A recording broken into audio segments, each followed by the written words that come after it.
railway junction. Their arrival marked the largest foreign troop deployment on Russian soil since World War II. The operation was sanctioned under a military assistance pact signed between Moscow and Pyongyang in early 2025, a desperate move as Russia continued to falter on Ukraine's eastern front. The reinforcements brought with them a formidable arsenal. Heavy artillery, including the North Korean Koksan M1978 guns, massive 170mm pieces, capable of launching 400-pound shells up to 38 miles. These weapons were quickly moved into a wooded staging area just outside Kursk, shielded beneath camouflage netting and flanked by resupply trucks. It was here, deep in the frostbitten tree lines of western Russia, that they began preparations to target Ukrainian supply hubs in Sumy and Poltava. But this quiet buildup did not go unnoticed. Ukrainian surveillance teams, operating out of a forward base near Sumy, had been tracking the formation for over 48 hours. Drone recon footage revealed a lack of radar coverage and air defense, and exposed artillery groups surrounded by forest, but invisible only to the untrained eye. What Russia believed was a hidden artillery spearhead was in fact a sitting target. And before the first shell could ever be loaded, the countdown had already begun. This was not just a tactical strike, it was a preemptive decapitation of a foreign intervention force, delivered before it had a chance to fire a single shot. Russia and North Korea had high hopes for this deployment. The Koksan M1978 artillery system, an aging but still dangerous 170mm self-propelled gun, boasts a range of over 37 miles, enough to hit deep into Ukraine's logistics network. By placing the first wave of these units near Kursk, Moscow intended to open a new long-range fire corridor aimed squarely at the Ukrainian cities of Sumy and Poltava, both key supply and transit hubs for Kyiv's eastern defenses. The tactical setup in Kursk Forest was designed with concealment in mind. The first 3 Koksan guns were arranged in a skewed triangle formation, with spacing intended to minimize the risk of simultaneous destruction. Above them, dense camouflage netting stretched from vehicle to treetop. Lattice canopies and steel fragment shields were installed around the batteries, and thermal obscuring tarps were draped over the ammo trucks. A few anti-drone jamming tents had also been erected in haste, borrowed from Russian surplus. To the untrained eye, and perhaps to Russian command, this position looked secure. Hidden under thick foliage, surrounded by natural cover, and fortified with makeshift countermeasures, the battery seemed poised to survive and strike. But this was 2025, not 1995. The enemy wasn't marching in columns, it was flying in silence. There were no radar systems in place, no short-range air defense, and no early warning network. The entire setup relied on visual concealment and the assumption that Ukraine wouldn't see or wouldn't dare strike so close to Kursk. That assumption would prove fatal. What Russia saw as a ghost battery cloaked in woodland was, to Ukraine's eyes in the sky, a clearly outlined target. A high-value asset visible, static, and waiting. Ukrainian command didn't need a second look to understand what they were seeing. 3 Koksan M1978 guns, clustered in a makeshift artillery zone, flanked by fuel trucks and ammunition crates exposed, vulnerable and isolated. The entire formation was masked only by branches, netting, and false confidence. To confirm the exact positions, Ukraine deployed a Laika 100 tactical reconnaissance drone from a forward operating base near Sumy. This lightweight UAV, designed for high-altitude, long-endurance missions, featured a multispectral sensor suite capable of penetrating camouflage, detecting heat signatures, and mapping vehicle silhouettes even beneath tree cover. Flying at over 3,000 feet with a radar cross-section smaller than a hawk, it remained completely undetected by Russian early warning systems. In under 10 minutes, the Laika 100 delivered everything Ukrainian artillery planners needed. Precise GPS coordinates of each Koksan barrel, exact locations of the resupply trucks, and real-time footage showing approximately 15 North Korean crewmen conducting maintenance and reloading drills. It was clear this wasn't just a staging zone. It was an active, fire-ready battery, moments away from launching strikes into Ukrainian territory. The choice of weapon was immediate and deliberate. Suicide drones were ruled out, too risky. The anti-drone nets and thermal scramblers around the perimeter posed a high chance of mission failure. This wasn't a job for loitering munitions or bunker busters. The targets were in the open. Instead, the Ukrainian fire mission centered on the M30A1 GMLRS, a guided rocket system designed specifically to eliminate soft targets in the open. Launched from the M142 HIMARS platform, the M30A1 carries a warhead packed with 182,000 preformed tungsten fragments, capable of saturating a 300-foot kill zone in all directions. It was the perfect answer to a badly hidden question. No penetration needed, just precision, altitude, and overwhelming lethality. And once coordinates were confirmed, Ukraine didn't wait. The HIMARS team was already prepping for launch. Within 3 minutes of receiving the final target coordinates from the Laika 100 UAV, the HIMARS unit stationed deep inside the Sumy forest was online, armed, and ready. This wasn't a long deliberation or a drawn-out approval process. It was a kill order issued with surgical intent. The M142 HIMARS launcher, parked under camouflage netting and thermal masking, powered up from cold standby. Its pod rotated smoothly to bearing 68.3 degrees northeast.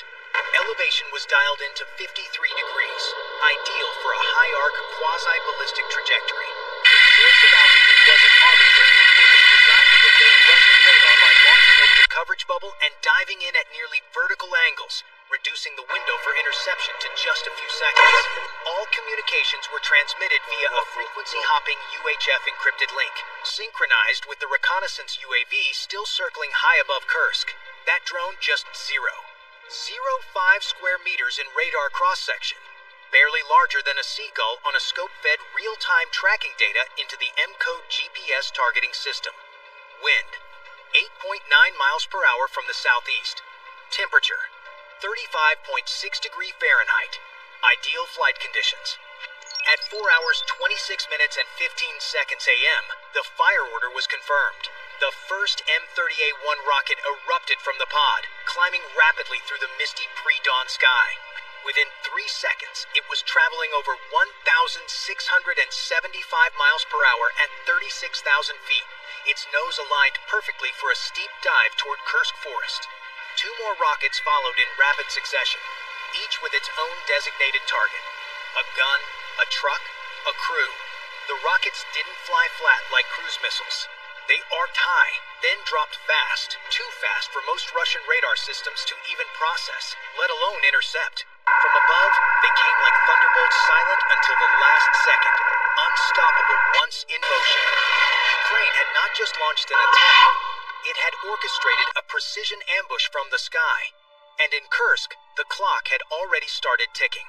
The first M30A1 made impact just 18 seconds after launch. It didn't need to hit the artillery directly because it didn't have to. The warhead detonated mid-air, precisely 20 feet above the lead resupply truck parked next to Koksan Goon No. 1. The alternative warhead, a dense sphere of 182,000 tungsten fragments, erupted outward at hypersonic speed, shredding everything in a 330-foot radius. The fuel drums were the first to ignite. In an instant, a fireball more than 30 feet high ripped through the clearing, engulfing the entire supply team. The truck's axle snapped, the frame twisted like molten rebar, and every crew member nearby was killed instantly, some flung clear by the blast, others consumed in place. 5 seconds later, the second M30A1 screamed down from the stratosphere, veering slightly off-center landing approximately 10 feet from its intended target, the second gun. But when you're raining steel shards at Mach speeds, 10 feet is still point-blank range. The fragments tore into the weapon's sighting system, fractured the hydraulic elevation gear, and ripped open the rear access panel. 2 North Korean artillerymen repositioning the barrel were hit. One dropped on the spot, the other tried to crawl for cover before vanishing into the smoke. That gun would never fire again. The third and final rocket struck with almost surgical cruelty. It landed directly on the rear quarter of the last ammo truck as it was being loaded. The explosion flipped the vehicle onto its side, snapping its frame and tossing the third Koksan gun sharply off alignment. The breech was cracked. The barrel buckled. 5 crewmen were hit mid-task. One tried to run. He made it 6 steps before collapsing behind a tree, bleeding heavily. In under 90 seconds, the entire battery was in ruins. Guns silent, trucks burning, crews gone. Ukraine had fired 3 rockets and deleted an entire artillery unit. The entire engagement lasted just over 90 seconds. By the time the smoke began to clear over Kursk Forest, the battlefield had already fallen silent because there was no one left to fight. All 3 Koksan M1978 artillery guns were either obliterated or rendered permanently inoperable. The heavy steel barrels were cracked, elevation systems mangled, optics shattered. 3 resupply trucks, each carrying high explosive ammunition and fuel, were engulfed in flames, their frames warped beyond recognition. The resulting fires lit up the tree line for nearly a mile. Every member of the gun crews, approximately 15 North Korean soldiers, was either killed instantly or fatally wounded. No radio calls, no distress beacons. Just dead comms and dead silence. From a financial standpoint, the strike was devastating. Ukraine had used just 3 M30A1 rockets, each costing under $160,000, totaling less than $500,000 for the entire operation. In return, they inflicted over $10 million in equipment losses, not including the trained personnel eliminated. At first, Russia's forward command post west of Kursk assumed the radio silence was a communications failure or equipment malfunction, but that illusion lasted barely 3 minutes. Ukrainian UAVs hovering at altitude quickly transmitted real-time video back to both artillery command and intelligence teams. The footage was unmistakable. Fire-blackened wreckage, destroyed weapons, no survivors in sight. What was supposed to be a precision strike team of imported artillery muscle had become a cratered ghost of itself. There was no retaliation, no scramble. Just shock, and the sudden realization that even in Russian territory, even under layers of forest and camouflage, HIMARS could reach you. And when it does, there are no second chances. The Kursk strike didn't just destroy equipment, it shattered a plan. Facing mounted losses and depleted artillery battalions, Russia had turned to North Korea as a stopgap solution. Under a hastily signed military assistance pact, Pyongyang began sending not only shells, but soldiers, artillery units trained on Soviet-era systems, like the Koksan M1978, intended to serve as Russia's replacement gunners for a crumbling war machine. Moscow's thinking was simple. If its own crews couldn't be replenished fast enough, outsource the firepower. Kursk was supposed to be the blueprint. The forest battery that Ukraine just destroyed was only the first wave of a wider deployment. Over 15,000 North Korean troops were expected to rotate into rear-line fire support roles by mid-spring. But Ukraine had other plans. This strike marked the 3rd time in 2 weeks that a North Korean artillery unit had been wiped out within hours of deployment. Each time, the pattern was the same: rushed setup, minimal protection, and near-instant annihilation. And now, with visual confirmation of Kursk's destruction, Russian planners had no choice but to halt the rollout. Sources near the front later confirmed that all Koksan deployments in the Kursk sector were suspended indefinitely, citing unacceptable survivability risks. What was meant to be a quiet force multiplier had become a glaring vulnerability. Ukraine wasn't just destroying guns, they were dismantling a strategy. With each precision strike, Kyiv sent a message. It doesn't matter who pulls the trigger if they're within range, they're on the list. The HIMARS system isn't a symbol of brute strength. It doesn't roar across battlefields or flatten cities. It doesn't need to. Its power lies in what it doesn't do: waste time, miss shots, or leave survivors. In Kursk Forest, HIMARS didn't need hours of bombardment or waves of troops. It needed just 90 seconds, 3 rockets, 1 launch, and the entire foreign artillery detachment was erased from the map. There was no warning, no counterstrike, just impact, fire, silence. That's what makes HIMARS terrifying. Not its size, not its noise, but its precision, its speed, and its vanishing footprint. By the time the enemy realizes it's under attack, the launcher is already gone, and so is the unit it hit. This wasn't just a tactical win. It was a strategic humiliation. Russia brought in North Korea to fill its artillery gap, but for the 3rd time in 2 weeks, those replacements didn't even make it to the front lines. They were burned out before their first shot.